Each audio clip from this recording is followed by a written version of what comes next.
Welcome back to my channel, Smoking and Grilling and Cooking with me, AB. In today's video recipe, I'm going to show you how to make crispy chicken wings, and guess what? We're using an air fryer. Listen, I was a little skeptical in the beginning about how is this going to work and not using no grease. I watched a lot of videos, seen other people do it, so I went out and purchased an air fryer. You know what? To just try it and do it myself. This is going to show you how I did it, but I got to tell you this.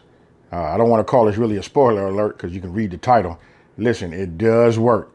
Let me go ahead and break into the rating system. On this one right here, I know these are low numbers.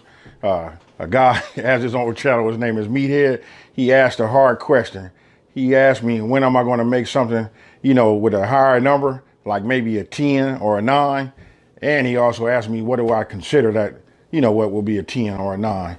Meathead, I got something for you, buddy. So, to go ahead and give this a number, I'm going to go ahead and use my rating system. My rating system works like this, from 1 to 10, 10 being the most difficult. We're going to go ahead and give this a 3 or a 4.